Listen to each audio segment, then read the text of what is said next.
program now. So namaste and greetings to everyone all around the world as per your respective time zones. So our President Ambika Shrestha of BPW Nepal, our executive members, national and international BPW members, the BPW members of Nepal chapters, and all the non-BPW members we have, and the guest speakers for today's session. I, Aarti Vista, the executive member and Young BPW Nepal representative, would like to welcome you all on today's webinar titled Women in Politics. So because we have a lot of participants here with us who are not members of BPW, I think it is kind of mandatory that everybody gets to familiarize with what BPW International and BPW does. So BPW International is one of the most global and influential network of business and professional women around the world that affiliates about women over 100 countries in 5 different continents. And it comprises of women leaders, entrepreneurs, business owners, executives, professionals, and young business and professional women who have the sole mission to work for women empowerment by helping them to develop their business, their professionals, and their leadership potential. And the organization works on different levels through advocacy, education, mentoring, networking, economic empowerment programs and projects. And with a similar mindset, BPW Nepal came into action in the year 1972. So it started off as a club under the leadership of our now President Ambika ma'am, and then eventually became a registered organization under the government of Nepal in the year 1991. And we became a part of the International Federation in the year 1985. And then we have been working for the similar causes around the different nooks and corners of Nepal. And in the recent times of COVID also, BPW International and BPW Nepal have been working very actively.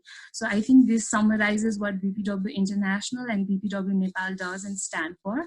So on that note, now I would like to move on to our second segment, which is the introduction of our speakers for today's session. So for today, we have 2 amazing and phenomenal ladies who have been working very actively and consistently in the field of politics on the literacy aspect and on the direct engagement of politics as a deputy mayor herself.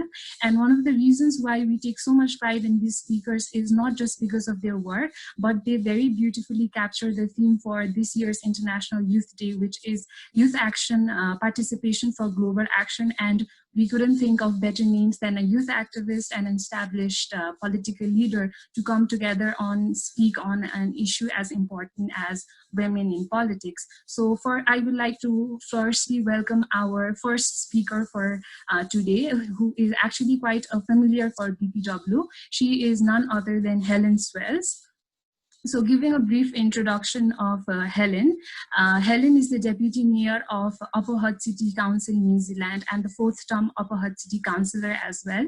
And Helen has excellently performed as an elected official, and she has chaired different committees during her time as the elected official and chaired a number of committees herself.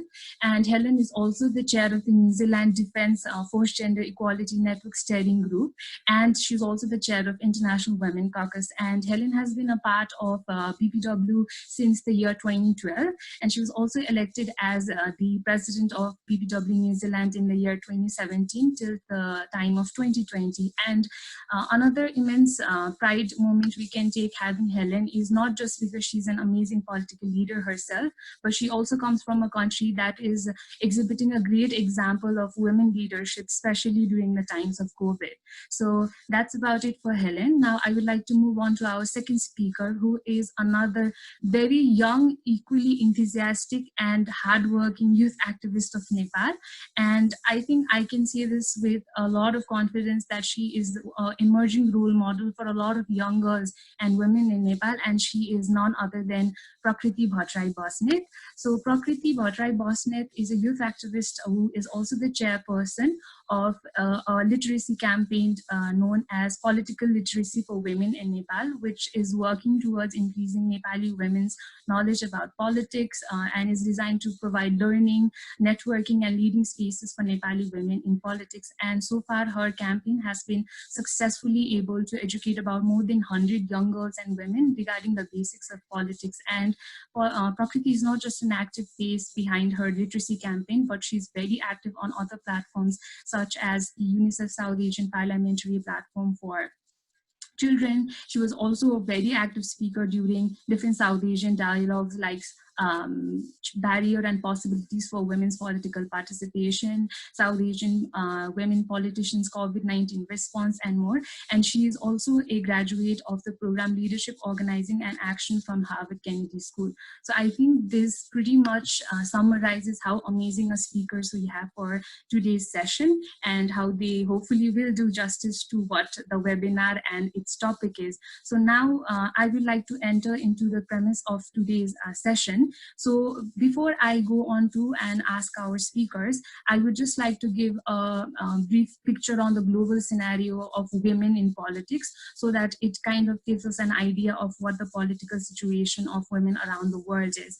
So whenever we hear the word women and politics, we either see a disinterested face, or we see a frown face, or we don't see faces at all, because there are not enough people talking about women and politics, or women and politics in the same sentence if it matters.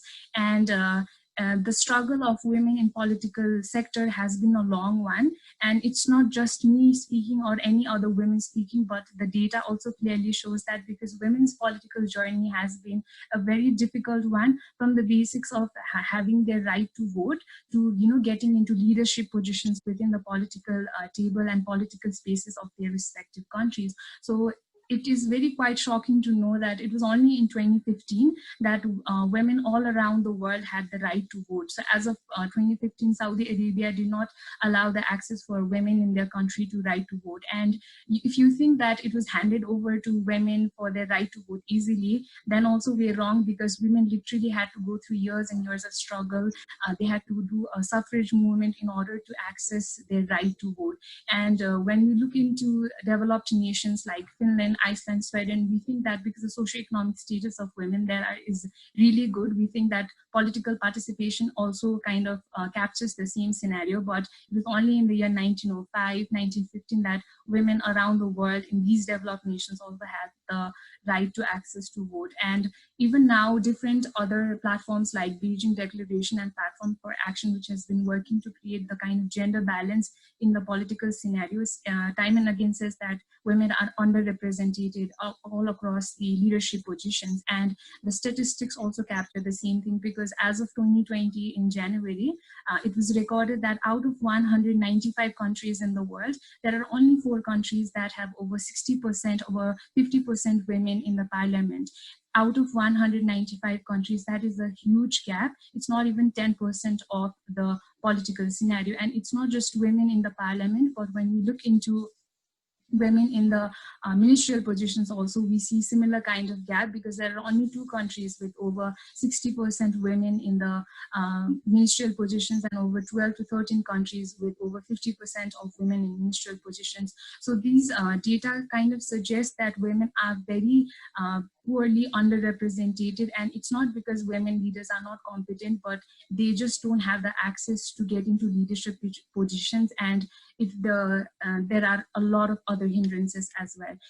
Having said all of that, I think the last decade of time has obviously seen a significant achievement for women and women political leaders in the scenario politically, because as of today, we have 10 countries that have women as the head of government, head of state, that is the president of the country, and we have around 12 countries that have women head of government, that is the prime minister of their country. So from having to struggle to the very basics of right to vote, I think this is quite a lot of achievement, where we have 10, 12 countries having a leading president and prime minister. But having said this, I think the struggle is a long one, and there are a lot of areas that we need to understand, as in why women are so far behind in politics, or what is affecting their participation. And that is pretty much one of the goals of today's webinar. So now that I've actually given a brief scenario on the political status of women globally, now I'd like to narrow it down to our two countries, that is Nepal and New Zealand, since our speakers are also speaking on behalf of their countries. So now I would like to request our first speaker, Prakriti Bhattrai Basnet to share with us the political scenario of Nepal and the political status of women in our country.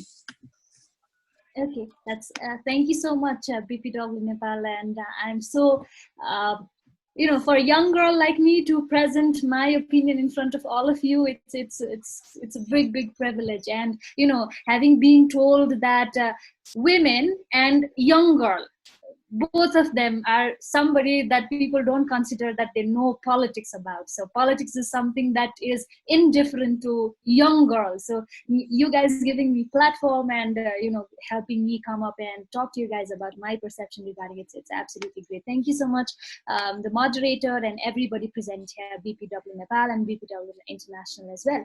Thank you so much. How long do I have to answer this question? You have 5 to 10 minutes. I will notify you if you go overboard with time. Okay. So, I really get pissed when people say that we have the female president in Nepal, because the president of our country does not really signify the status quo of women in politics in Nepal. Definitely, I'm always proud to say that the achievements of women politicians in Nepal as far is something that a lot of countries around the world are striving to do. First, we have a female president. We have a female speaker of the parliament. We have female former chief justice. We have 33% representation, not only in parliament, but in all state mechanisms, as well as inside political parties. We also are the youngest federal democracy in the world, but still we have 40.9% women in the local government. I am always so proud to say this. I think, people from Nepal will resonate with me in terms of the progress that we have made so far in terms of women in politics. But now I have worked in this sector and specifically in this topic for more than 4 years now. Every day I meet so many young girls all across the country, and I ask to them, what is it that they want to do in future? And 4 years of my life, but none of the young girls in my country has said that they want to get into politics, or they want to become a prime minister, or they want to do anything with politics. Growing up, I was also the one who wrote, politics is a dirty game as my first Facebook status. So I came from that background. And now working, in this sector for 4 years, almost 4 years now, in the local elections that we had in 2018, I worked as a campaigner for one of the political parties just to get the taste of politics, how it was like. So while I was campaigning, I was doing this door-to-door campaign in Kathmandu ward, Kathmandu 1, right? So Kathmandu 1 is one of the most educated places of Kathmandu or whole over Nepal. When I was doing door-to-door campaign, also known as Ghar Dailo Karyakram here in Nepal, when I was meeting with all these working women of Kathmandu, when I was meeting with them, almost none of them had their voting card made, and the ones who had their voting card made even didn't know which parties existed or who are the political candidates that they were voting for. So being a young girl and with all this energy that we should do something in politics, I was really affected by this fact that working women in one of the most educated places of Kathmandu don't have this knowledge or political literacy regarding whom to vote or why vote at all. This really affected me. So if I will give the current scenario of Nepal, as far as I have told you the achievements, we have been able to ensure 33% women in parliament and all over these places, with 40.9% women in local government, because of this one article that the constitution guarantees, Article 35, which ensures proportional representation. Because of the proportional representation only, we have this 33%. And I completely applaud the presence of election commission in Nepal. If election commission was not as strong as a body in Nepal, then probably we would not be having 33% representation in different parliaments and everywhere else. The election commission has this provision where the political parties can't go into election until and unless they provide a list of proportional representatives with 50% women. So until and unless political parties submit this to election commission, they can't really get into the election. So election commission being that strong body which checks whether there is 50% women candidates in proportional representation or not, this is the only reason that Nepal is getting this 33%, not because our political parties believe in the principle of inclusion. If it would have happened, so if our political parties actually believed in the principle of inclusion, there would have been 33% women in major position inside political parties. I always say, the condition of women in politics in terms of any country should be judged not on the basis of the number of women in parliament, but on the basis of the how many women actually have posts inside the political parties, how many women actually have stronger posts inside the political party. That really judges the political scenario of any country. So when I talk about in the context of Nepal, I think all of us, we already know that if you are from Nepal, you'll be more familiar to this fact. But in the civil war that we went, the Maoist revolution, or the 10-year-long civil war that we had in our country, I still remember the first picture that I saw in the Kantipur was a woman carrying in one side she was carrying her kid, and in the other side she was carrying this big gun. We saw a lot of pictures such as that. And now when that political party is in government, there are no women in the secretariat of that political party. This shows the condition of women in politics, and not the 33% that we have in our parliament. And I'm not only talking about the political party that is in power, but I'm also talking about the opposition. In opposition party as well, there is only one office bearer. This actually shows the political scenario of Nepal. All people come to me and say that, women have come later in politics. That is why you are getting lesser posts, or that is why you are not being able to run for elections. But the fact is, because I have not lived history, some of you might have, but when there was first protest against Rana regime, there were 5 women who were arrested at that particular time. So when people come up to me and say that women have came later in politics, I give this all evidences. We have been there from the very first, and now when these political parties are in power, none of them have taken us along there. So this is the present scenario of Nepal, and that is why we are educating young girls to please come forward and run for elections rather than going for the proportional representation. So this sums up the situation of Nepal of women participation in politics.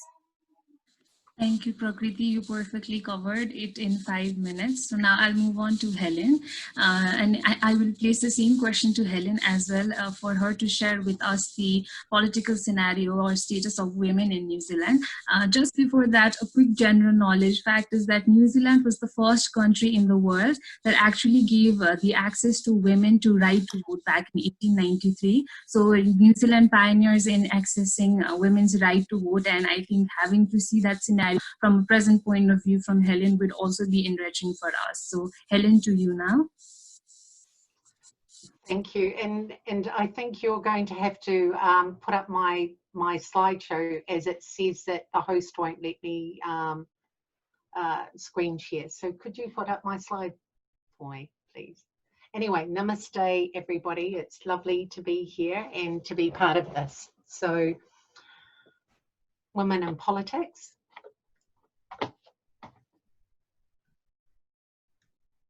If you could go to the first slide. Yeah. Yeah, so this is it. So thank you for giving me the opportunity to give you an overview of what politics is like in New Zealand. As we said, New Zealand politics has been going for quite some time, and we have a system which is called a mixed member proportional representation, which is MMP. That only came in 1996. Prior to that, it used to be first past the post. So we've been able to vote in New Zealand since 1989, but that was first past the post, and we found that over time that it wasn't actually representative or giving us the opportunity to be representative of those that wanted to stand for Parliament. So we had a referendum in 1996 and passed that we would go from first past the post to mixed member proportional, which is what we do now. What it does is it gives us the diversity of more women, more smaller political parties the opportunity to actually have a stand or a say in politics. So out of the 120 seats that we have in our government, now we don't have a two-tier system, we only have a one-tier. And what happens is whoever gets the vote, so when you go to the voting platform to cast your votes, you get the opportunity to vote for a candidate of a party. You also get the opportunity to vote for a party. So what that does is it gives you a more proportional representation of a political view of what will be representing you in Parliament. What we have is a coalition in our government at the moment between the Labour, which is the Socialist, the Green Party, which are obviously those that are around the environment and looking after our country, and then we have a third party in that coalition called the New Zealand First Party, who happens to be the Deputy Prime Minister of New Zealand, which is Winston Peters. So because of this MMP, it gives us, those smaller parties, the opportunity to actually have a say in what happens in government. So what they have to do in order to get a seat in our government is get a threshold of 5% to get there. So once we do that, and we also have a member of the ACT Party who is sitting on the opposition table. So we have 5 parties that are representing in our government. If you can go to the next slide. So going and looking at the diversity of our government, and this is only because of the parliamentary voting system that we have now, what I've been able to do, and this is the last time that we actually did stock take in 2011, is that it shows you the representation of women, the representation of Māori, which is our Indigenous people, Pacifica and Asian. So we've gone from a monocultural, which is the Indigenous people, which are Māori, to a bicultural, which was when we were colonised, to now a multicultural society. So what we're showing here is that as the time has gone by since MMP came in, or just prior to that in 1990, you can see that there's actually been an increase of women in politics, Māori, the representation, even though we give our Indigenous people, which I'm one, 4 specific seats in Parliament, and they can be represented by women or men, it is 4 seats that make up an extra of that 120 seats in Parliament. But you can see that it has been growing. So if you go to the next slide. So when you look at the comparison over the years of women as well as Māori, Pacifica and Asian women, you can see that we've slowly been able to increase women's representation. And it's purely because of the political system that we have, the voting system that we have. So where we sit presently at today's market is that we've got 38% women in our parliament, but of that we've got some quite useful positions in the cabinet. So if you can go to our next slide. So what I've tried to show here is between the list candidates, so we have candidates that you can vote for, and then we have people that are on a list. So if you vote for your party, you can actually then get more of your party members in there. So a candidate is a person that represents your area.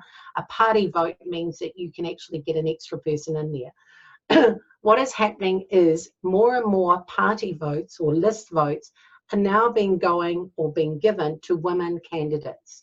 So what's happening is that both parties, the main parties, the National Party or the Labour Party, are starting to look at women sitting actually as seat holders in an electorate and then putting more women on a list.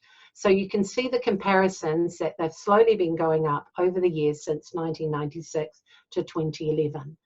You will also look in the next one, the placement of women in small parties. So these are the minority parties. So when you look at the coalition at the moment, where we've got ACT in there, they've got no women that are actually actively being elected into this parliament in this triennium, but on their list they have 25 women.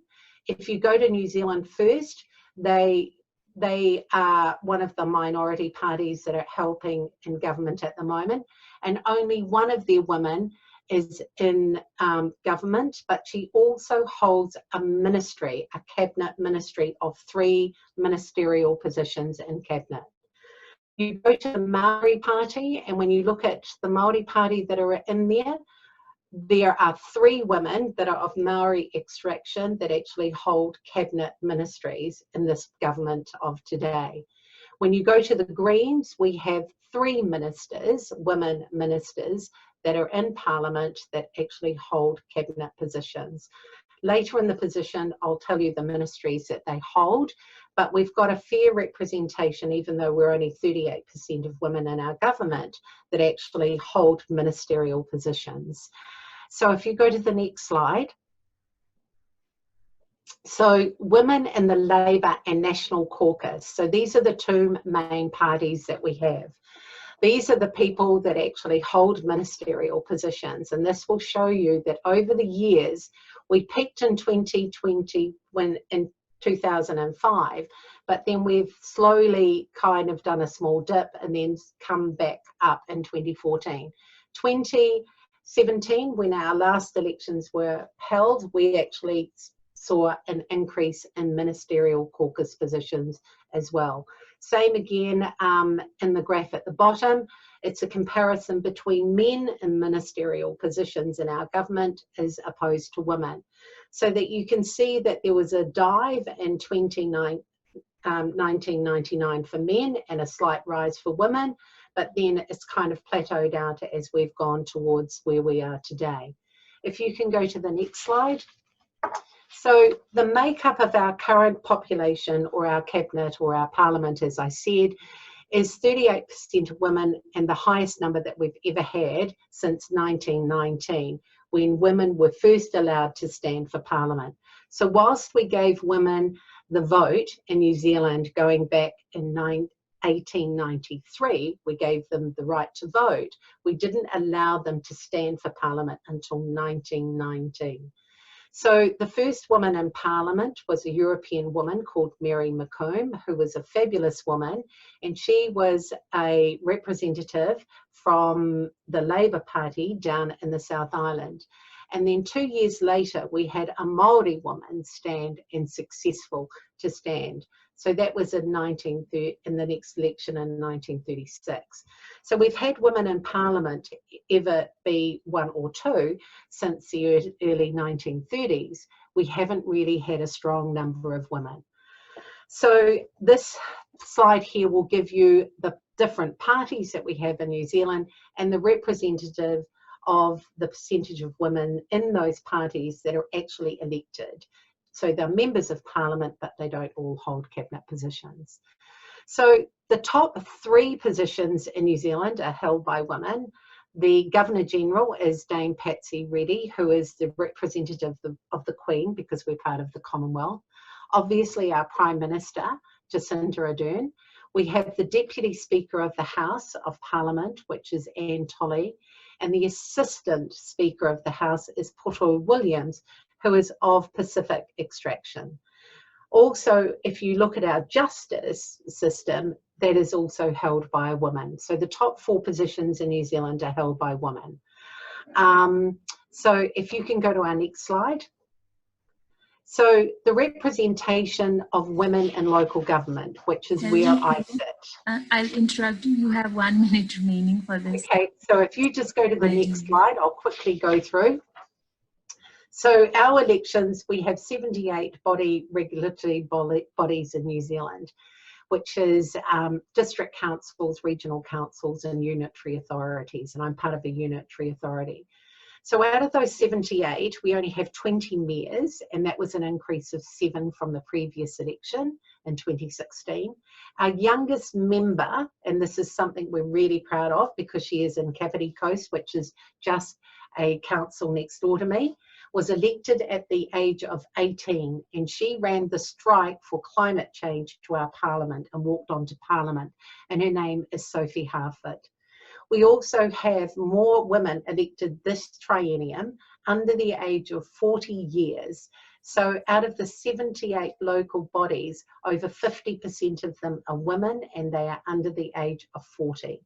We have more ethnic groups that are represented since we've gone through this election, because we have started to rally, where people and women, particularly in New Zealand, have started to realise that women are 68% of our population, and we are slowly starting to activate them. That if those 68% women voted, we could have an all-female parliament if we so desired, but we need to activate them. If you quickly go to the next slide, I think that's it.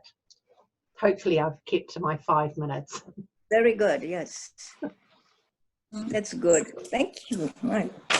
Okay, so thank you to Helen and Prakriti. I think the political status of women in Nepal and New Zealand gives a picture for comparative basis on how different it is and how we have come a long way and what is the status of women in both the countries. So now I will move on to the second objective, probably one of the most important objectives of today's webinar, that is the importance of women in politics. Why do we need women in because Prakriti has been working on a program that is a literacy campaign. I would like to place this question to Prakriti first. So time and again, Prakriti, we have talked about we need women in politics. There is a great importance of women in politics. So could you enlighten with us with why we need women in politics, or what's the importance of women's political participation? Yes, thank you so much for that question. This is a very philosophical question if we go deep down into it, that why do we need women in politics? But looking from a superficial level, because, I don't think I have that level of knowledge to deep down go into it and give analysis to it. But I think from my perspective, let us all refer to this one rape case that happened in India. So what happened in India was, I'm quite sure that all of you are familiar with the case of Nirbhaya. So what happened was there was this rape law, like there was this provision in Constitution which said that, and the rape at that point of time in India was defined, when penis is inserted into vagina, right? So that was the definition of rape. But in the case of Nirbhaya, there was this big rod that was inserted into the vagina of that particular young girl. So the court was kind of like in question to whether, consider it as a rape or not by book. So this pretty much represents, if there are women in lawmaking positions, then the laws will be far more different.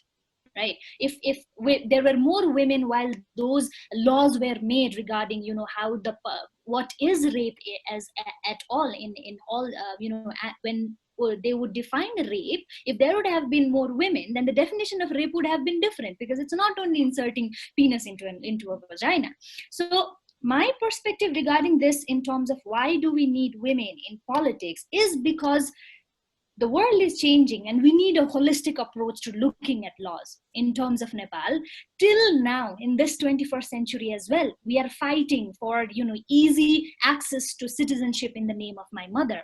Yesterday only we solved this case regarding there was this one guy who he's 26 years old, but he does not have citizenship because his mother, his mother was a single mother. His father left him a long time ago, and before he was 18, his mother also died. So till now, he's 26 years old. So till now, he does not have any kind of citizenship, because when he was 18 and when he could actually get the citizenship, there was no provision that we could get citizenship in the name of the mother. So the problems, the way we look at problems is different, the way we give our analysis to it. And having a country with 52% women, if women are out of the lawmaking capacity or in leadership positions, I don't think we will be able to make those kind of holistic laws and policies and constitution as a whole. Till now, we have said that our constitution is one of the best constitution in the world, but when we look at it from the gender perspective, we can see a lot of loopholes because there is only 30% women. I can say this with 100% confidence that if there were more women in parliament when the citizenship bill was made for the first time, I'm pretty sure that they would definitely fight for the fact that there should be citizenship from the name of the mother, and there should be no problem in its accessibility. So from a 21-year-old, I think that is my perspective regarding women in politics. So thank you, Prakriti. I will be placing the same question to Helen as well, as in because you're already working in the sector as a deputy mayor and you've had years of experience working as a political leader in your country. I would like to ask you the same question. And in addition to that, I would also like to ask you that because you have, significantly over the years, you have observed that the cabinet, parliament, and government has allowed more number of women. So from a completely male-dominated cabinet or parliament, it has become more mixed with more participation of women. So not only why we need women in politics, could you also share with us how does a mixed gender cabinet differ from a one where it's predominantly occupied by men only? Look, it's a pleasure to actually talk about that. Being in politics and local politics and being an advocate for women and girls at central government for the past 9 years, and I'm now going into my 4th term. So the importance of women in politics for women and girls is that when you get to see women as members of parliament or in local government, you see them come and they're a little bit reserved. Particularly in the local government space. But then you see them in the central government space, and you find that at first it was a challenge for them to actually get to those cabinet positions. But where we are now in the past 2 trienniums, if you look at the positions, if you go to the second slide, you will see that over the past 2 trienniums, we have got 66 cabinet positions in New Zealand. But in this triennium, as much as it looks that 24 are only held by women, it is the cabinet positions that those women hold. So you might think 24 out of 36 is not 50%, but the positions that they hold are really important ones for women and empowering women and getting legislation across the line. So yes, we've got the Prime Minister, and she's the Minister of National Security and Intelligence. Then you've got the Prime Minister, another minister, who is the Minister of Megan Woods, who is looking after COVID-19, but she's also the Minister of Energy and Resource, the Minister of the Greater Christchurch Rebuild, where after the devastation that we had after the earthquake. She's the Minister of Housing, and we're looking at affordable housing for people now that we're coming. But she's also the Minister of Science, Research and Innovation. Then you go down and you see one of our Pacifica women, who is the Minister of Social Development, Disabilities and ACC. We've got ministers that are Ministers of Health, Ministers for Women. All of these places, we have women that are in quite significant positions that are able to change legislation that have a huge impact on women. Some of those have been around fossil mining. So when it's coming to looking after your earth, you'll find that women have more empathy for situations, and they have a more holistic view, whereas men can be a little bit more abrupt. They're not good at possibly multitasking. They're very focused, whereas a woman has a more holistic view.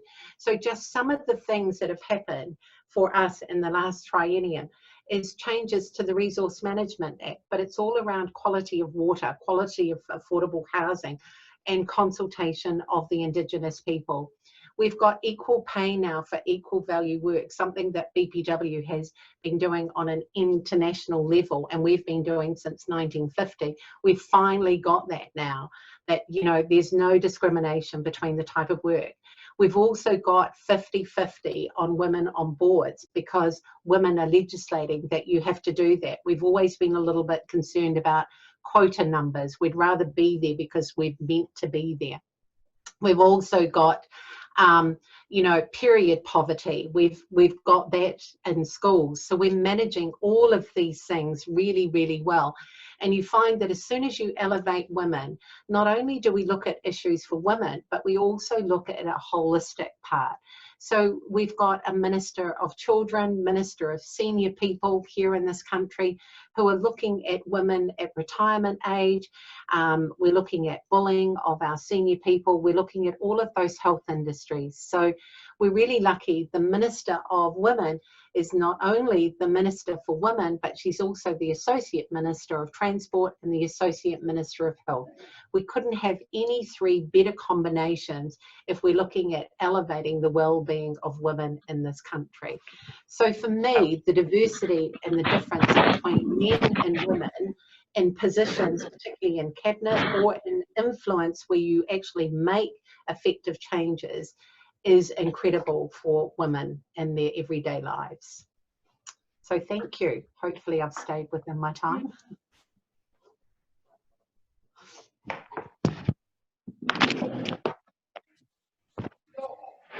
Okay, so now I will be moving on to another question, another objective of today's session, and it's, I think, one of the most important aspects, because we're not just talking about importance of women's political participation, but when we have to look deeper into it, we realize that there are a lot of existing challenges and barriers that kind of demotivate women or demotivate them to withdraw after years and years of consistent struggle as well. So our third objective is going to look into that.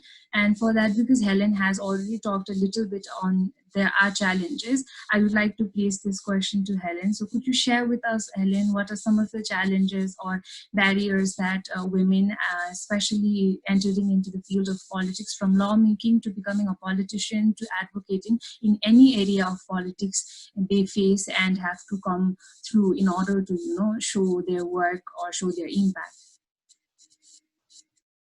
The biggest challenges that we've found for women is, for some women, it's time. They feel that they don't have time to actually give to, or think that they don't have the time to put into doing a good job as an elected person. The other thing is that they take a lot of their soft skills that they do in managing a house and managing their time is not being transferable, and yet all of those skills give them the ability to multitask. So those are challenges. The other thing is when you're a young person coming out, and unless you have an absolute passion about a couple of things you want to change, or something that you want to advocate for, it's really hard to, I think people misunderstand what you do when you're in local government or central government. Central government, they think it's too hard to attain, and that it's a rat race there, that you're competing against men, which you are. You have to have an armor on you. You're in the space where you're politically judged every day, where people will criticize you, and particularly if you're a woman, you are stereotyped. People will look at what you dress, how you look, your appearance, all of those really minor things that shouldn't come into it. They should be looking at your ability to deliver and do a job, but they'll always look at you first and go, is that outfit appropriate for where you are? All those minor things, that stereotyping or unconscious bias that comes into play, and yet you stand beside a male counterpart and all of those things don't come in there. So it's unconscious bias that women have got to do. It's time, having the time to be able to deliver, to think that they've actually got the skill set that they can deliver and work for good outcomes for their community. We in New Zealand try and get women to think of something that they're passionate about. And one of the ways that we bring them through is we get them to look at getting involved with their children on boards. So women on boards, particularly school boards, where you're looking at the governance role, or getting involved in their sporting acumen, where they are managers. They're not the person that does and takes the cakes at the halftime, but they're actually managing the timeline. And all of those things are giving them confidence to step up and look at those governance roles. So those are some of the barriers and challenges that women look at. And I think that as women, we need to actually bring women with us if we're in that space. We also know that if we're around a debating table, there needs to be at least 2 of us. We don't need to be like-minded and support each other, but we need to know that the other woman will second our motion, so at least it gets on the table so that it is debated. So women have to be, or feel that they have to be better than their male counterpart. Whenever they articulate an argument, you will find a woman will always look and do better research or more research when she comes to table a position that she might want to get over the line. You will find that we will put more time and effort into the work that needs to happen to get a good outcome. We will mitigate more. So when we look at an issue, we will look at how far out that implication will have on people and try and mitigate that instead of just looking at 1 or 2 things. So some of the challenges or barriers are our own, that we have, our own perception of our own worth. Can we do this? We need to get over that. We need to have more confidence and get it out of our head. And once we give life to an idea, it is so much easier for someone to come along and support you. But it's to have the confidence to take it out of your head, this idea, and say, I am going to do that. And as soon as you do that, you will find like-minded women will actually stand there and envy you and stand beside you and help you on that journey, because they realize that someone's got to start that journey for the voice for women. Thank you, Helen. I think that pretty much covers from the sexist remarks to comments on clothing to questioning their competence. It covers a lot of challenges and barriers that women have to encounter when they make it into the political sector. So far we have been talking about the issue of underrepresentation of women in politics. But another aspect that is very strongly underlying in the political sector is the mere representation of women in politics. And like a lot of quota systems, like in Nepal, they try to ensure that 33% of minimum women are in the political spaces.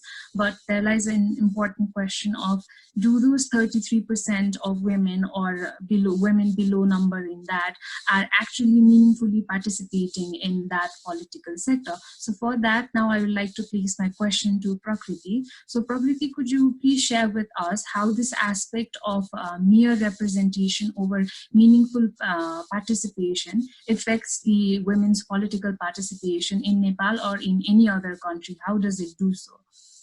Yes, I think thank you so much for the question. And before moving on to this question, since we are doing the comparative analysis between 2 countries, I just wanted to, put in one data regarding, as Helen said before, that the whole COVID-19 response in New Zealand is being led by a woman, right? So in Nepal, what is happening is the Prime Minister who made the high-level commission for the COVID-19 response, we didn't even have 1 woman in that COVID-19 response, right? So that is really problem. So I'm actually seeing, how long we have to walk in this and how long the journey is to equality and equity that we are working for. And coming back to the moderator's question regarding meaningful participation or representation and this whole narrative about, the 33% women or women who are going through representation, are they actually ensuring the qualitative representation? First of all, I really don't think that we should have higher standards for women who go into politics. Why are we expecting them to perform better or best rather than men?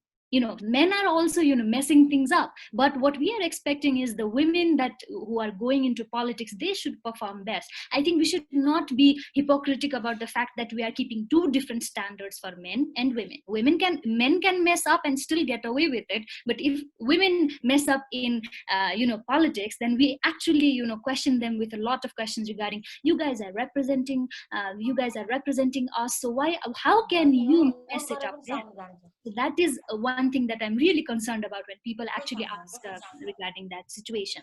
And also the other part is, yes, women are in Nepal, especially the 33% that we have sent, are not performing at their best, or let me just say that they are not performing as we expected them to perform. However, I do not have much expectation from them. But at the same time, we also need to realize the literacy rate of women in Nepal.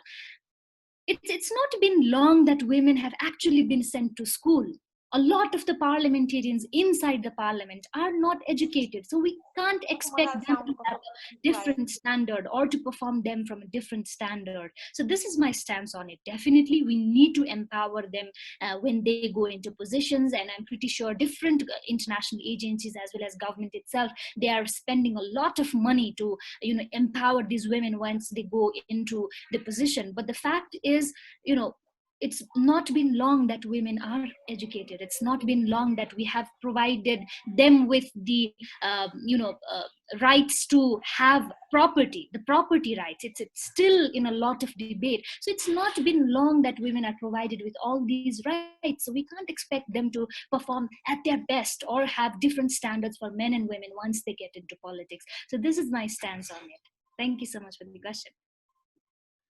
So thank you, Prakriti. I think that kind of captures the issue of male representation, because we just don't want women to be in the parliament or cabinet. We want them to have effective and meaningful participation so that their involvement does create a difference. And even if they have problems or even if they make mistakes, they can obviously learn from that. So we need to give them that space for correcting their actions as well. So now that we have discussed a lot about different challenges, from facing sexist remarks to how there are glass ceiling effects, how it makes it difficult for women to make into leadership positions. Now I want to go to Helen, because Helen, you have already worked and are still working in the sector. I believe there are not just challenges and barriers for women in politics, there are a lot of opportunities as well. Like Prakriti said earlier, whenever we ask a young girl or women about their interest in politics, they either try to answer that it's a dirty game. I have never heard a young girl tell me that she wants to become the next prime minister or the lawmaker or an advocate in her country. So I'm sure that there are a lot of opportunities that exist for women in political sector. So could you share with us some of these opportunities that women can tap so that they can make it a profession and at the same time impact from a political point of view? So what we're pushing for in New Zealand is, and we're trying to make it part of the curriculum, the education, and we're trying to make it as a subject called civic mindedness. And it's not only for women, it's also girls, it's for girls and boys. And basically what we're trying to say is you need to take an interest, you need to understand that actually at local government, you can have a huge impact on your life. And what people don't realize is that actually the decisions that I'm making is for the women that are younger than the ones that are on this webinar with us now, that I'm making a plan for 10 years going into the future, which is not my future. I'm just the guardian. And I need to ensure that we actually have voice, whether they come into the elected role or just come in and talk at the council chamber. So what we've started to do is go along and have a woman's voice at high schools, where we get them to find an issue that is theirs, whether it's climate change, whether it's period poverty, whether it's anything that they do. And what it does is it helps them when they go from high school to university, because what they have to do is they have to research that issue. They have to look at both the negatives and the pros and the cons, and how do they articulate that argument.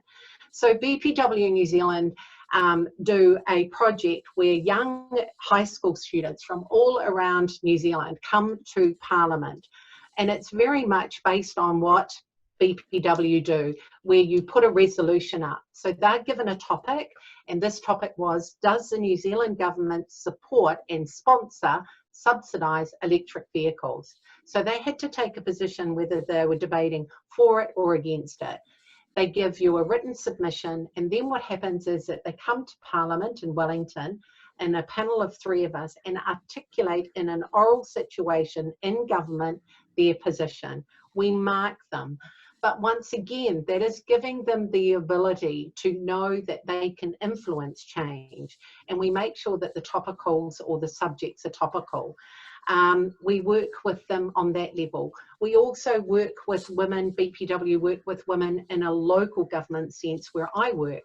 And we look to see if there are any women women that are interested in coming on and being an elected local government person? If so, we make sure that we actually support them. We give them a mentor, once again, in that same framework that BPW do, where you do that mentoring, whether it's reverse mentoring or not. But you team them up with someone and you make sure that they get the skill set so that they can promote themselves. We help them get out there. We help them write their speeches. We make sure that they are visible in all the places that they need to be, and can even assist them financially to make sure that they get a platform.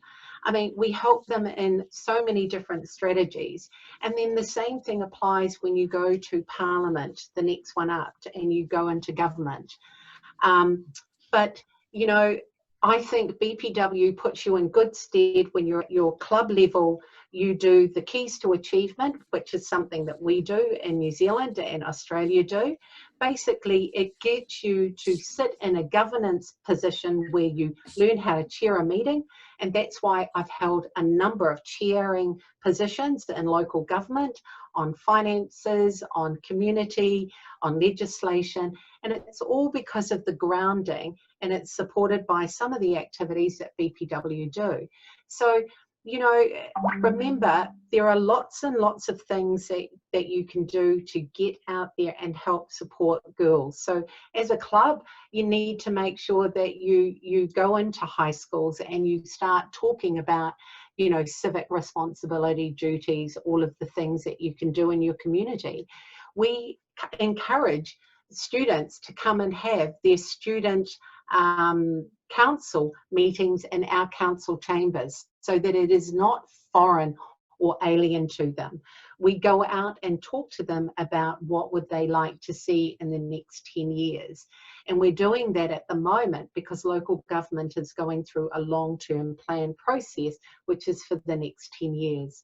And as I said, you have to go out and engage. And if you go out and talk to people, find out have they got a passion about something, and then you nurture that passion, and from there is a journey or a pathway for them.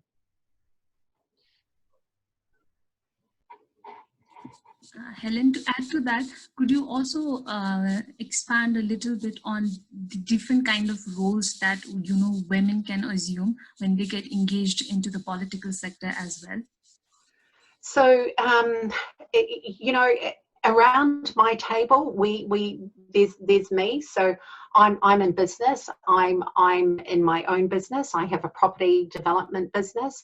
I also am a Main Street program where I mentor and advocate 220 businesses.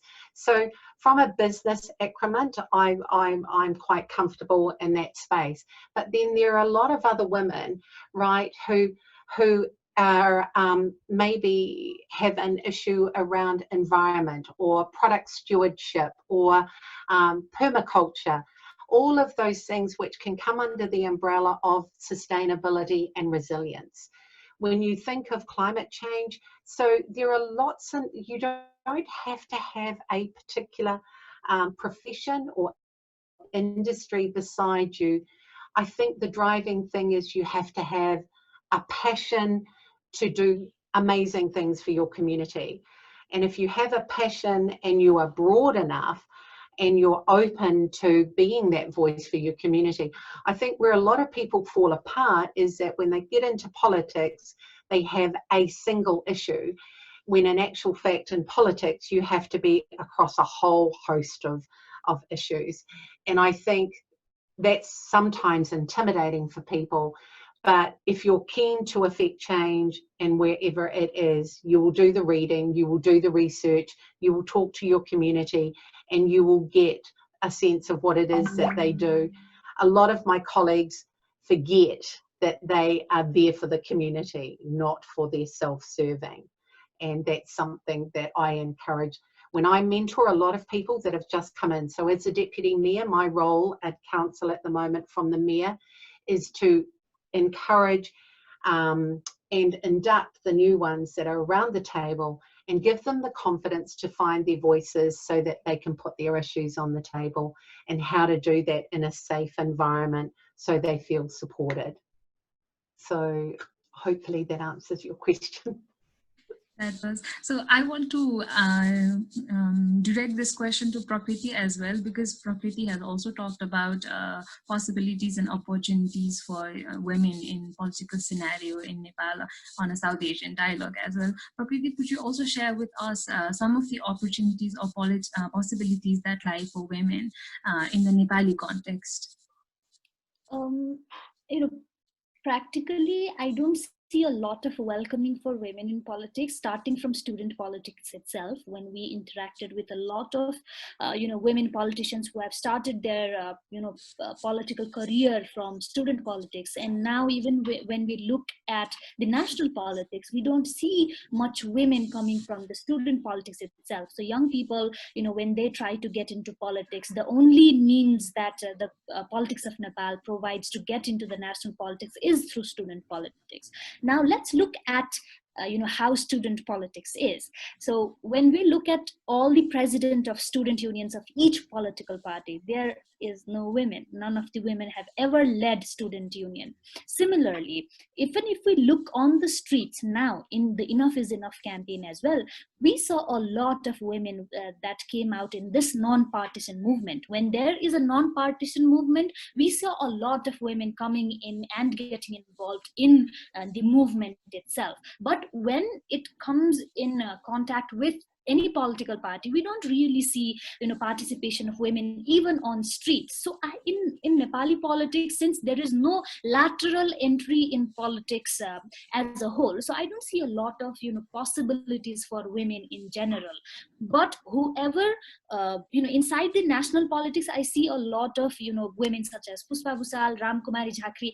They all want to go through FPTP, but the political party don't trust them with a lot, don't trust them with party tickets. So even educated and such capable women are going through proportional representation into the parliament. So this really shows that in terms of Nepal in present scenario, I see a lot of women coming up in politics and talking about it. Definitely it is increasing in smaller scale in some of the educated parts of the country, but in national politics and student politics, there is lesser opportunities for women to shine. And you can see a lot of interviews of student a lot of young girls who are trying to run for elections. Even within student union, we don't see a lot of support. So talking about now and talking about the present scenario, I don't see a lot of possibilities. So thank you, Prakriti. I think Helen and Prakriti both have given us a picture of the challenges. They have also talked about the possibilities, and they've also talked about how difficult it is to grab those possibilities at the same time. So it's not that there are not no possibilities, but then again, the whole idea of the challenges and barriers that exist make it kind of difficult for women to grab those possibilities. So, and in times of this is where initiatives like political literacy for women and BPW comes into action, because when the government or the public directly cannot kind of create an environment for providing the possibilities, or they are challenging in itself, then a mediator or second party has to come into action to make sure that these barriers are addressed, people are more politically educated and aware. So now my question goes to Prakriti, so the question, Prakriti, before that I would just like to do a quick sharing. So last month I had I was lucky to be officially enrolled into the program that Prakriti and her team is leading, which was political literacy for women. And after attending that program, it came off to me with this idea that at the present scenario, we really don't, especially young girls and women, really can't have the privilege to say that they are not interested in politics, or politics is a dirty game, because all of those thinking actually kind of reinforce the same idea of women's underrepresentation, or them having different issues that are not politically addressed. So Prakriti, why do you think that young girls, young women need to be interested, or they need to participate in politics? And to the very question also, could you also share how a program like political literacy for women comes into action to tackle those issues? Yeah, so talking about the program, the Political Literacy for Young Women program that we run, it's an 11-day course. It's an 11-day course where we teach young girls about basics of politics, like right to vote, democracy, what is legislative, executive, judiciary, and we also call in a lot of women politicians to share their stories, because when we do a lot of interviews, the only two names that young girls know in Nepal in terms of politics is either Vidya Devi Bandari or Ranju Darsana. Others, they don't actually know their names. So what we thought of was, if we could increase the interaction of young girls with the politicians that are actually on field and have done exceptionally good work, like bringing 33%. That was something that is so difficult to do in other countries, but they managed to did it. So they managed to do it. So we kind of run such kind of program. When in order to contextualize it, Aditi, would you like to repeat the question again, because I'm trying to connect it with the question itself. So first is, why do young girls and women, they need to be interested or they need to participate in politics? It certainly does not have to be them going into politics, becoming a leader or a politician in itself. It can be as basic as going to vote for the right party, for a sensible party. And another is, how does your campaign come into action to kind of bridge in that gap so that women actually go out and vote and show interest or participate?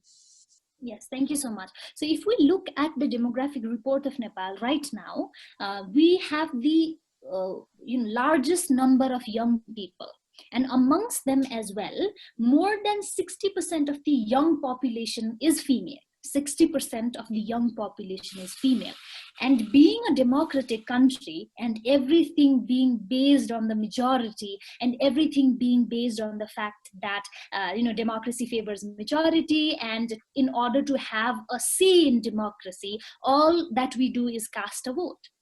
So if 60% of young girls are out of the political spectrum, if 60% of young people don't have political literacy, then the votes and then the result of the votes don't actually show the aspiration of young people. So it is very important for young girls to understand the politics in order to have a say in democracy.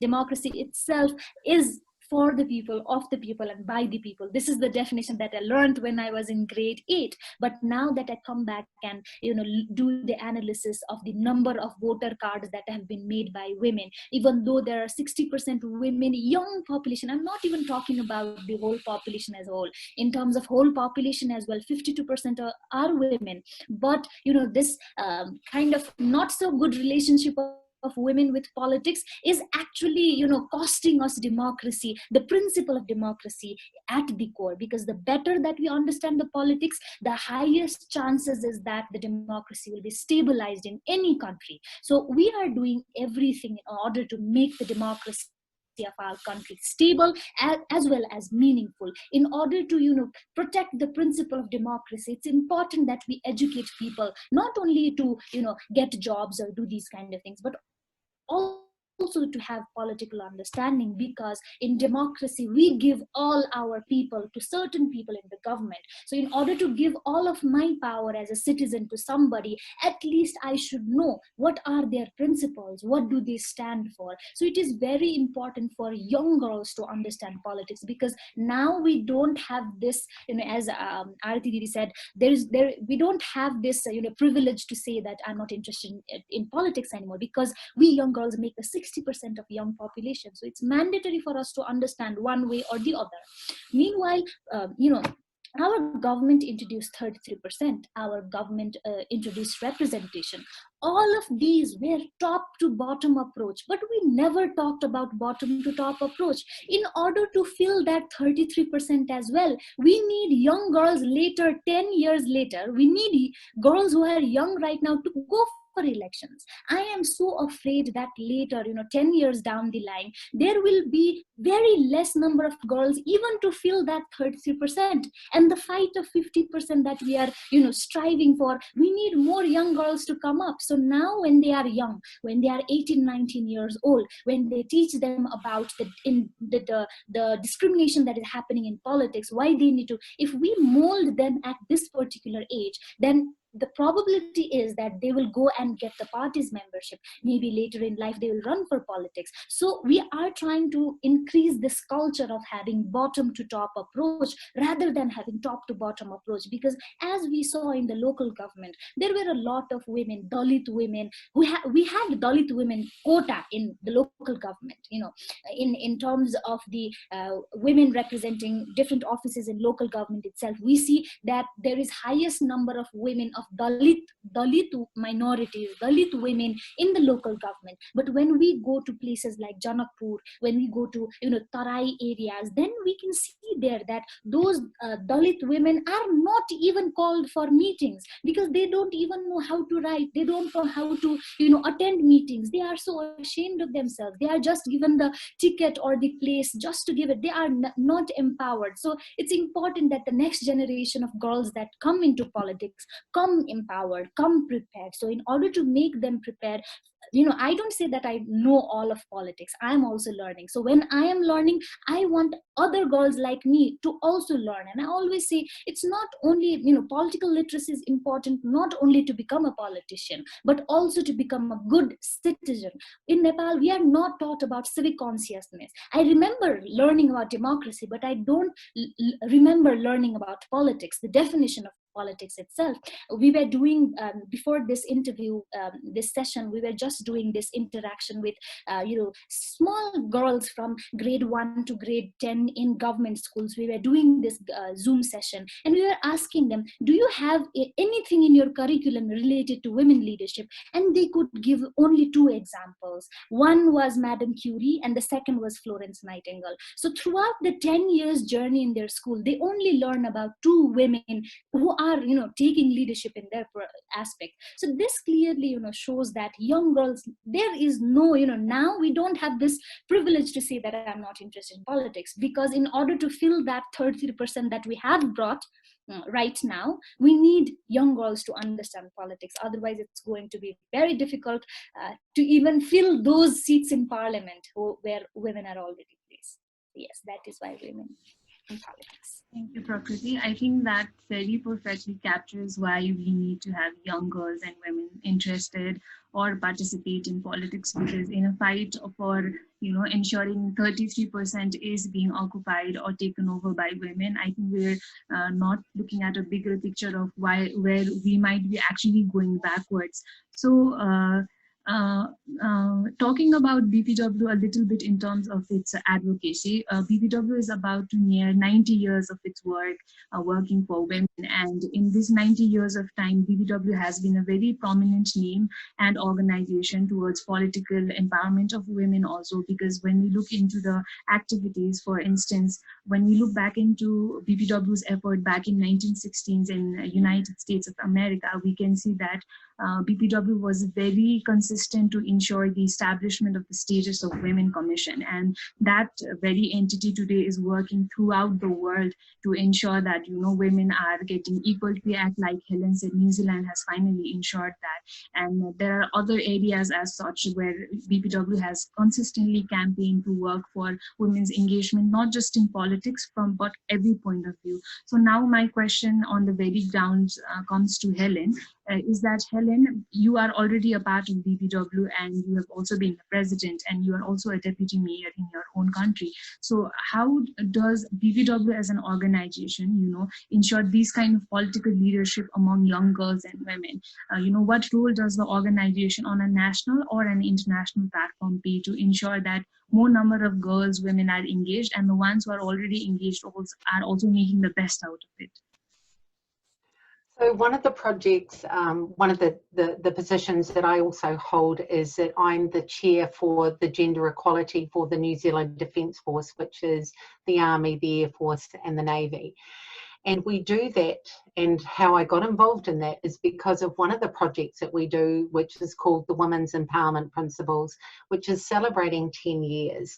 So if you're aware of the 7 principles of the Women's Empowerment Principles, it's actually getting CEOs of companies to actually make a declaration that they will have a safe and working environment for women and girls, but also a pathway for women to get to the boardroom. So it's all about ensuring that there are, even though a woman might have some time out to have a child, that there is shared opportunities for the husband and the wife to look after that child or bring up that child.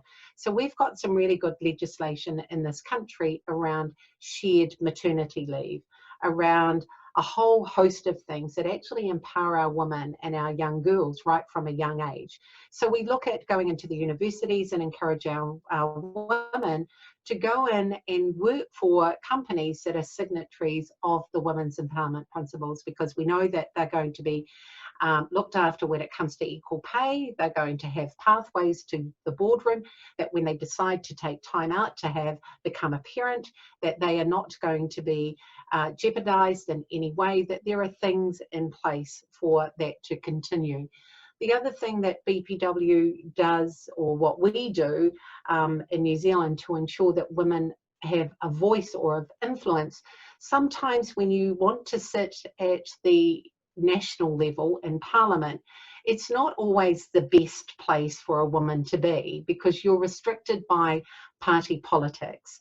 And if our organisation, which is apolitical, sometimes it's better to be an observer looking in, justifying, and that's why I love the policies that we as an international organisation have, that we take them to Congress and we actually pass them, that we use this a lot in New Zealand when we go to a select committee on a particular issue, whether it's abortion or whether it's period poverty or privacy of how your information is looked after.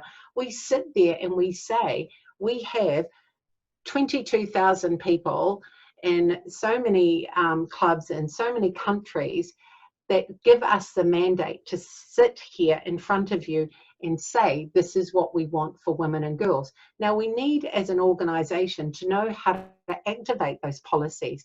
We take them to Congress so that they get voted on, so that we can have the power of our global sisterhood to actually make change.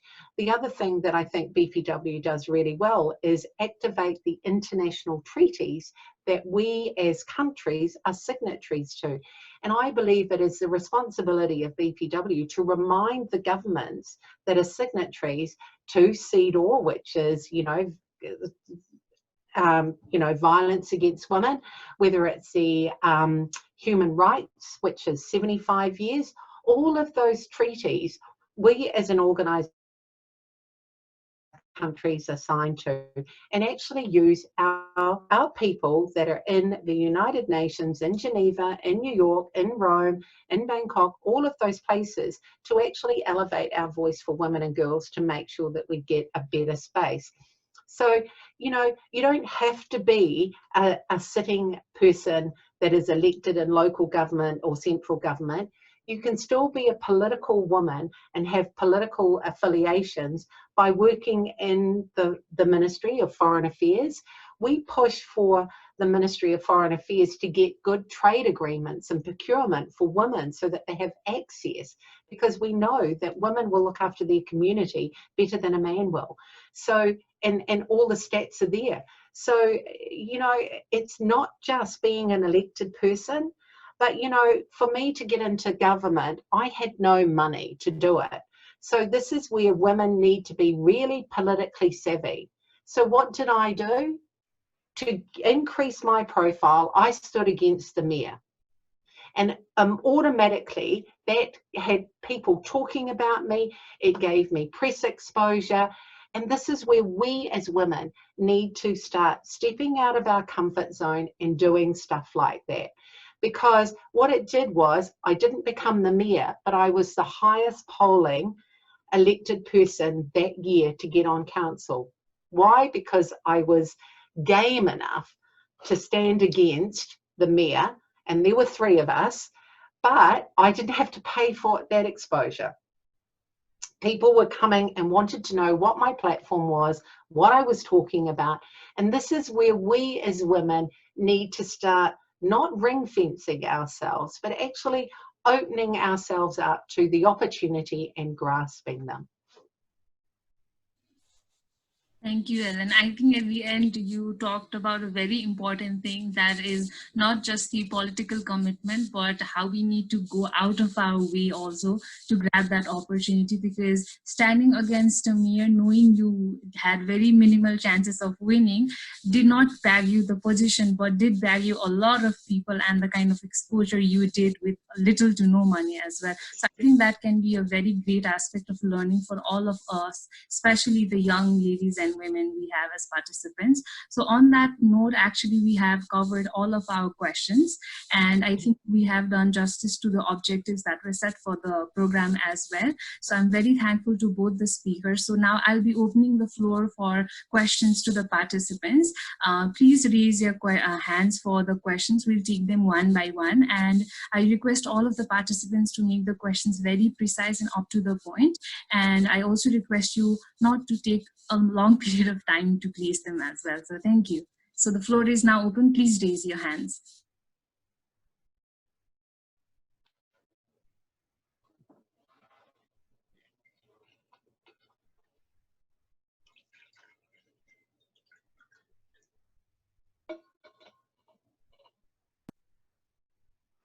Can I also offer some more advice, or another piece of advice for young people coming through? Sure, that whenever I go for a job interview, and I always tell our young people, always at the end, ask what would stop you from offering me the position?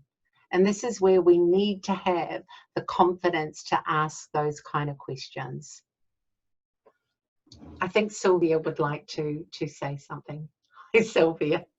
Yeah, okay. Very, very interesting facts from both your countries.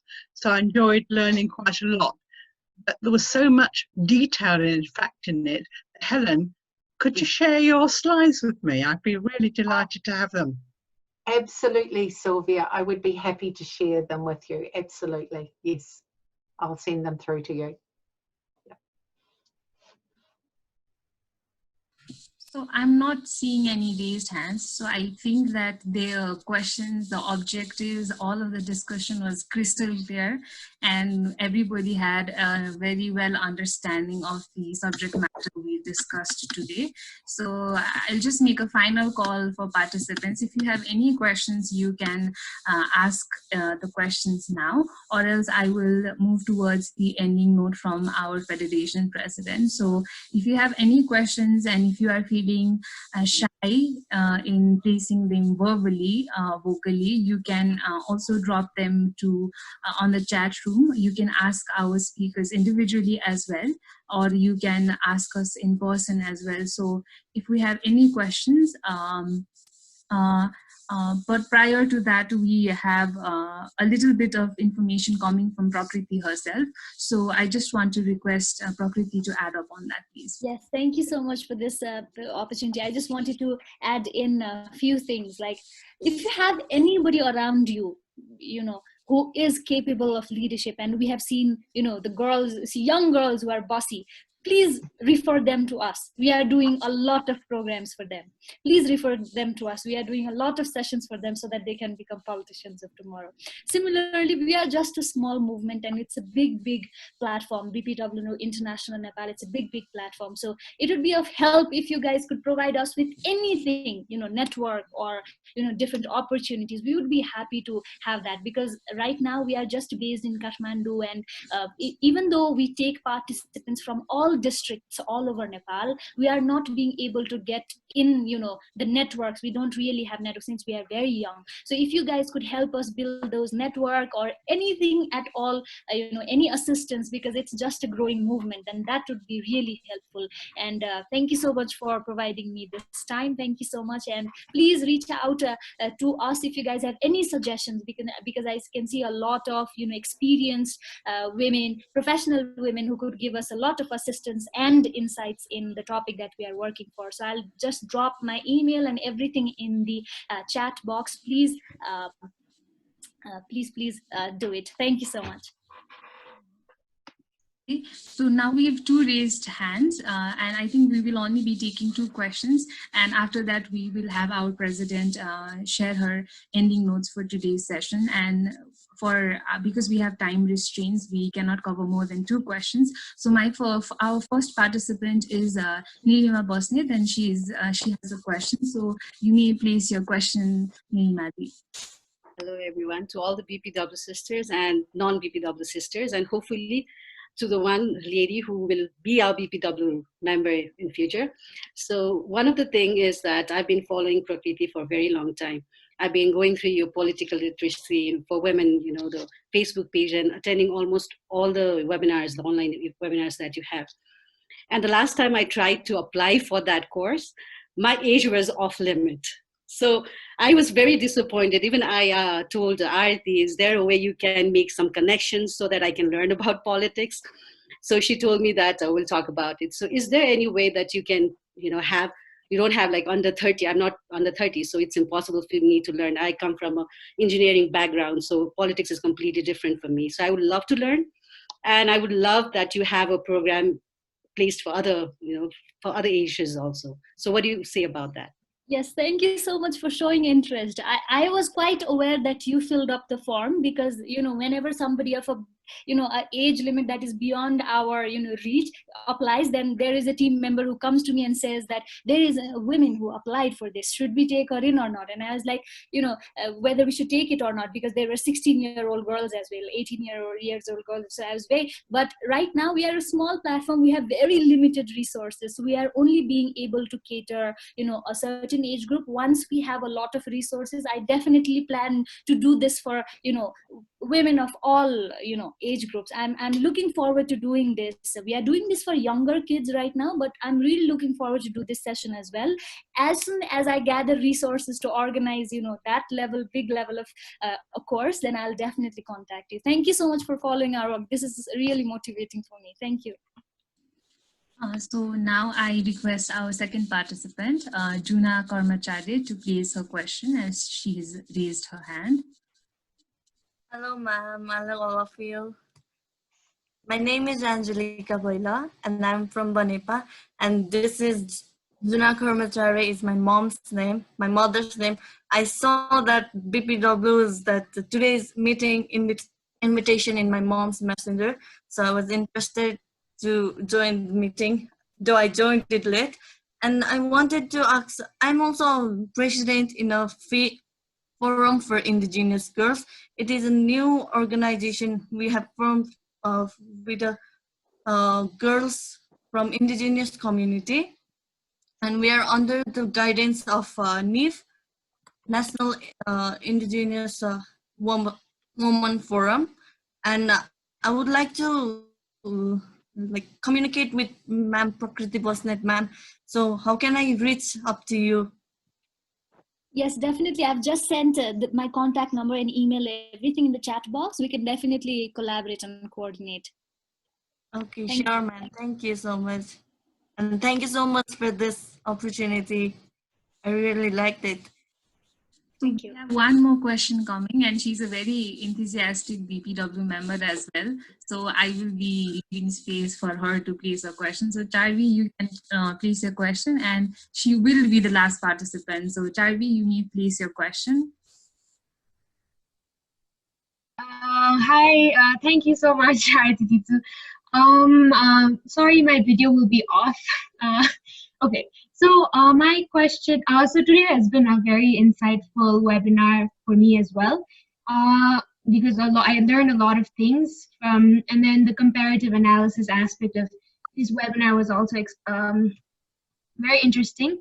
My question is for Miss Prakriti Bosnet, Botrai Bosnet. So I wanted to know, even I had applied for a political literacy course, and I do understand that the resources are quite limited. But I wanted to ask you, other than other than reading the news, or what other resources can we have in order to know more about politics, other than, of course, the course, or be just simply the news. I wanted to know how we can like up our politics game in particular. Thank you. Yes. I hope Yes, I got your question, and thank you so much for that. A lot of young girls ask me that how to get updated, where to start from, right? Where to start to understand politics, because it is this big world and it's so difficult to understand. So first thing that I would suggest to you is to read about ideologies. What is leftist? What is rightist? What is center? Learn about political compassing, and then learn about events and political affairs. Because until and unless you will have this ideological base regarding different ideologies that political parties function through, till then you will not be able to grasp what is happening in the country. So you should start with studying about ideologies. I mean, there are a lot of experienced women who can give you more insight into this, but from my side, I started by reading about ideologies and doing my own political compassing and understanding where I stand in the ideology grid. So I think you can start with that. I have one question to Helen as well. If nobody has question, but I think there is one question. But my question to Helen is, Helen, what do you think how do we start this movement in Nepal, like it started in New Zealand regarding women's participation? Should we start with education? Should we start with a big movement where we don't care about education and directly get into the 50% representation? Where should we start? And now that I have provided context of Nepal, that we have progressed a little bit, but how do we bring this radical change regarding political participation? What is the key magical thing that New Zealand used there? So women in New Zealand have always been strong. And if you go through our history, we've always never been afraid to air our opinions or our voices. I think we have always looked to improve our position. And I think what we need to do is we need to make our women girls, or our girl women, independent in empowering them to find their voice in safe spaces. And I think what you're doing is excellent in that, first of all, we need to give them a safe space where they find their voice and that they can start to articulate an argument or a position. And once they start doing that, then what they do is all of a sudden you will see them blossom. They will start having conversations. They won't start feeling as if they're looking at each other, but it's building their confidence, and it's finding something that they're passionate about. And once they're passionate about something, whether it's political or not, you can grow from there. It's nurturing that, but it's giving them the opportunity, and knowing that someone is listening to them is the important thing. We forget to listen and we forget to hear what people are saying, and that's important just for any young person to know that, and for us to give them compliments, to encourage them by saying that their view is important, that what they've said is important, and that it has a value.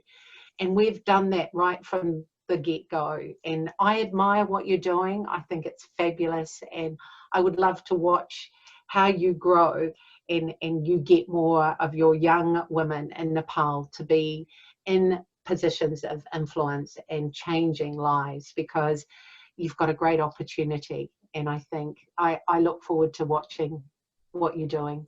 So thank you. And it's been wonderful sharing this platform with you. Thank you. So now we have come to the last segment of meeting. And as always, we have our Federation President, Ambika ma'am, a woman with years of experience and dealing with young and established professionals all around Nepal. And she always gives her ending note and encouraging words to the overall session and to every participant that have come to our program. And on the very note, I would also like to take my leave. It was a pleasure having hosted and moderated this session, and to have such amazing ladies come and share their expertise with us. So I hope you all have a great evening, and I would like to hand over the platform to Ambika ma'am.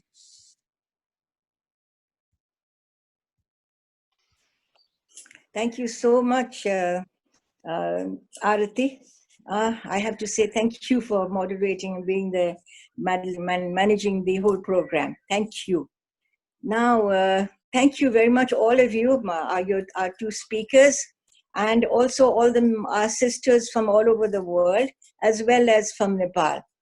It's great that today we've had one very young lady and one very experienced lady from BPW talk to us, and regarding politics, what life in politics, how politics should be done, and how you could come into politics. So it's been, I think, a wonderful program.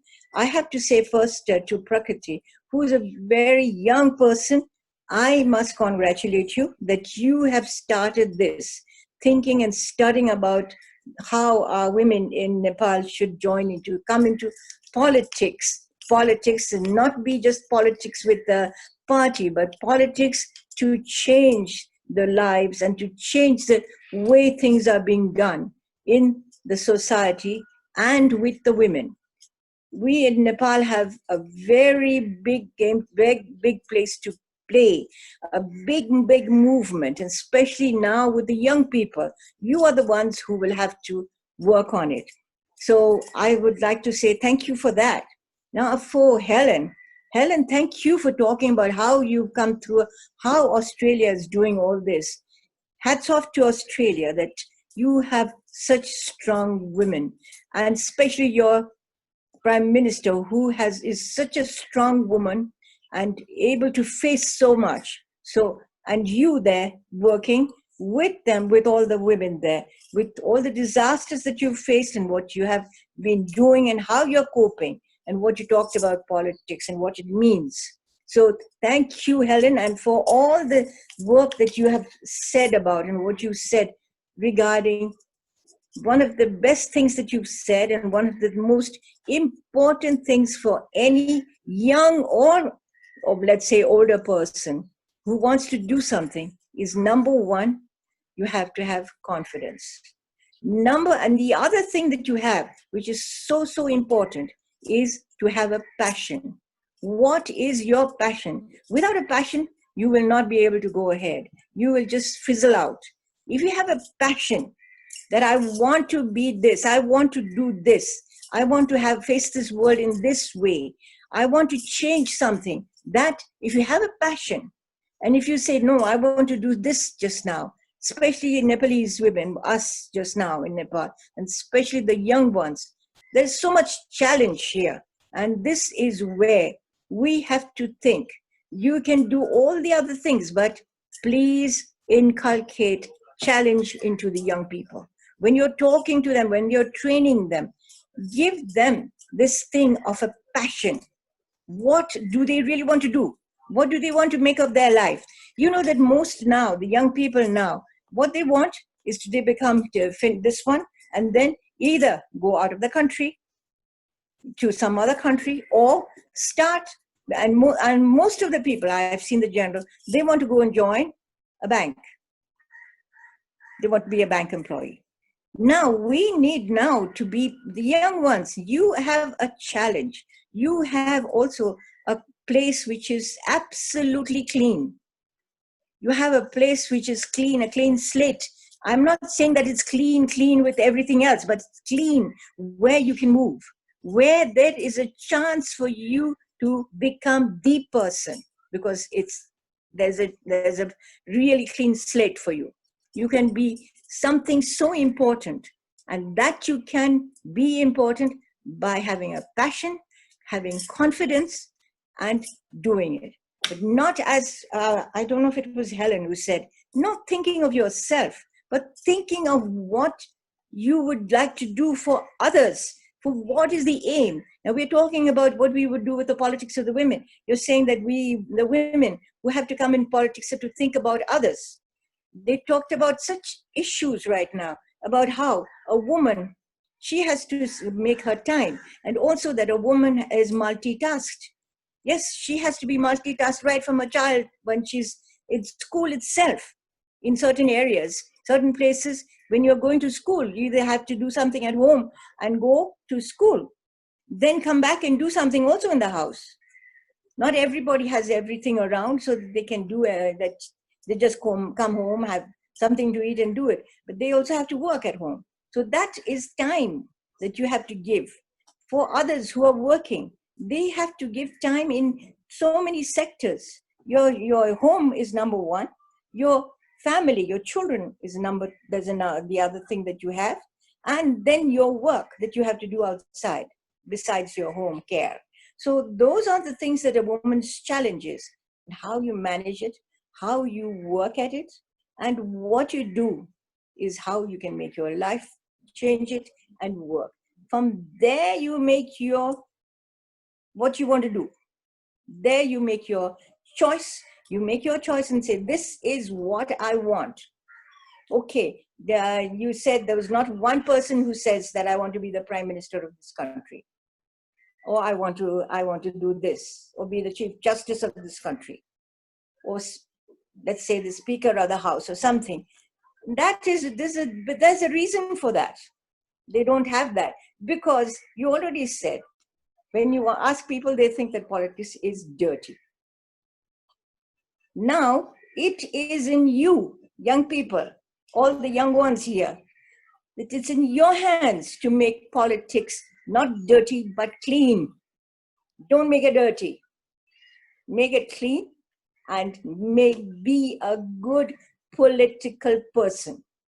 I don't say a politician, but a political person who can challenge and work on every field. So I think that is the challenge for our young girls in this country. I'm so happy that you told us that there are 60% girls. My goodness, that's the majority. Why don't you girls take the challenge and show? And as Prakriti, you are doing it for these people to learn how to work on politics, what it means and what. Teach them to be confident. Teach them the importance of being somebody in Nepal, a Nepali. Let not our people forget that they are Nepalis, that their first allegiance is that, and they have to stand out as a Nepali person. And I can go on, but it was so wonderful to see, and to see the young people come in and do this. This is where the life is now. It is in your hands. Young people, you can move the world. You can move everything right now. So please go ahead, take your challenge, put it in your hearts that you will do something. I will be this. I will do this. And go ahead, be confident.